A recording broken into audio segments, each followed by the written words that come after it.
I-N-D-E-P-E-N-D-E-N-T. Do you know what that mean, man? I-N-D-E-P-E-N-D-E-N-T. Do you know what that mean? She got her own house, she got her own car. 2 jobs, work hard, you a bad bro.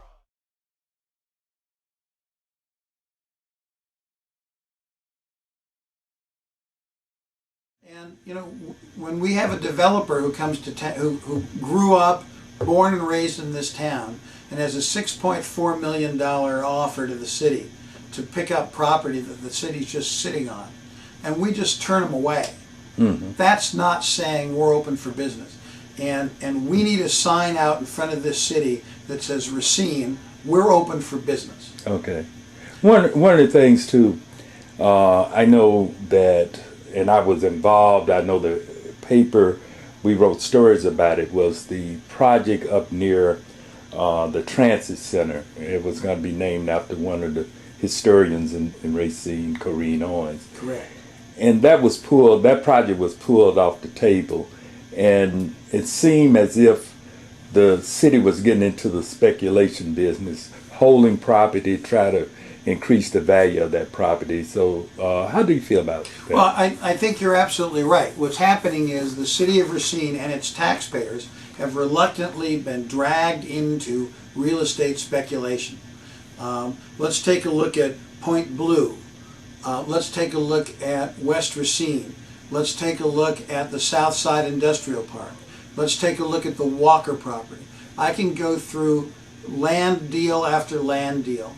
And the question is, why is taxpayer money being spent on those real estate speculation deals while our population is hitting that 17.7% poverty level, while people in my own district have 40%, up to 40% unemployment?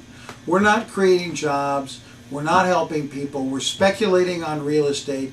And boy, you know, I look in the Wisconsin Constitution, I look in the U.S. Constitution, and I don't see any place where it says that government should be in the business of buying and selling real estate on a speculative basis. When we get a good offer for a piece of property we happen to have, we ought to be seriously considering taking that money in, and that transit project is a good one. And would you also agree that that would enhance the tax base if we was able to just get that property into some developers' hands? Sure. Yeah. I mean, you look right now, when that property sits in city hands, we don't collect any taxes from it at all.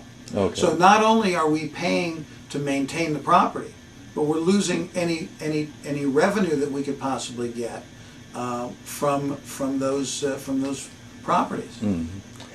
Just to let people know that's looking at this, the newspaper plan to contact the present mayor and also invite him to speak on interesting topics. Let me ask you, a friend of mine, Al Gardner. He talks to me every time we have a conversation. He talks about trying to employ Racine people first. Right. How do you feel about that? Well, I think it's very important that we be bringing Racine people into jobs first. I'll give you an example.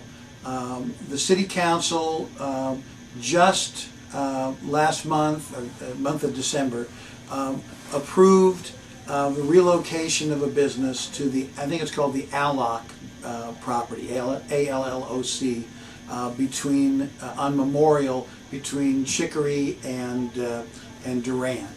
And the rationale for approving it was they had 50 jobs.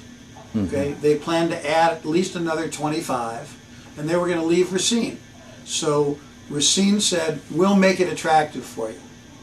While we can't legally lower your property taxes, what we can do is we can give you a grant that's equal to some portion of that property tax. So they offered them 75% off in terms of a grant. So they're going to give it, the city's going to give a grant of 75% of their property tax.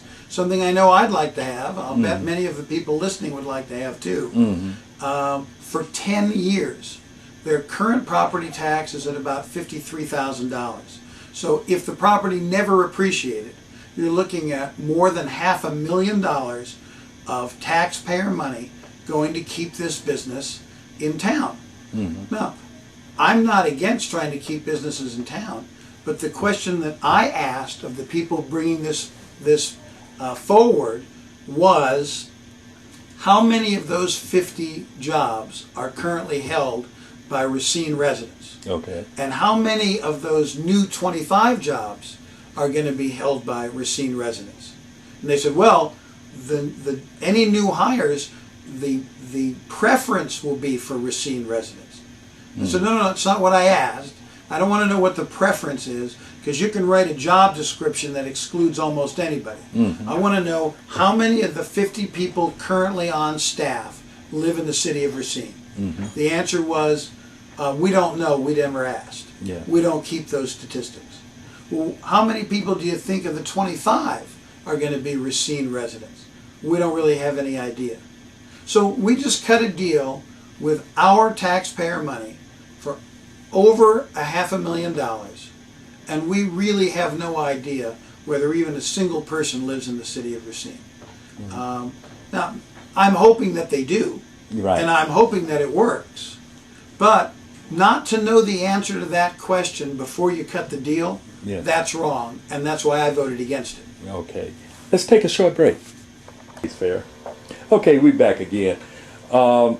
As a county board supervisor, one of the things that we are doing, we have what we call a boot camp, and realizing that the unemployment population is 14, 17, somewhere in that area in the city of Racine. However, in the minority community, it's speculative that it's probably up in the 24% or either higher.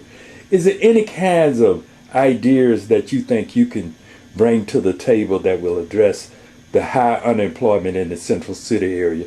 In fact, one of the areas that you represent. Yes, and one of the things that I did, one of the first things I did, in fact, I think the second day after I was sworn in, is I drove up to Madison, where the YWCA has an excellent program for putting people in the inner city of Milwaukee back to work. So these are great ideas. And I've taken those. I've gone to Madison. I've met with the Department of Workforce Development and Human Services. And I said, why can't we bring some of these programs back? And it's interesting because some of the technical colleges in other areas of the city have in fact brought them back. Gateway is starting to bring them back. I have great hope that our new chancellor at the University of Wisconsin-Parkside will bring some of these programs back. But again, as I said, I don't have all the answers, but here's one thought. The Walker property, which is just north of the Root River at the lake, is just a wonderful location. You think about what's really unique, besides the people, what's physically unique about the city of Racine. And you think the lakeside. We have got one of the most beautiful lakesides anywhere on Lake Michigan. What if we were to encourage the development of a conference center there? Maybe even a water park, maybe some other allied things. Combine them with mixed use, residential and retail. And now you've created a whole bunch of jobs for people in this city. Now, some of them may start out as low-paying jobs. Okay? Some of them may start out at minimum wage. But you know what? I started out at minimum wage. And one of the things that happened when I started out is when I was able to go to my next employer, I was able to say, you know what? I showed up at my job every single day and I was only making minimum wage. How about giving me a little more money and a little bit more responsibility, and I'll prove to you the kind of employee I can be. Plus the fact that people can just be promoted in those places. Right. We're grossly underrepresented.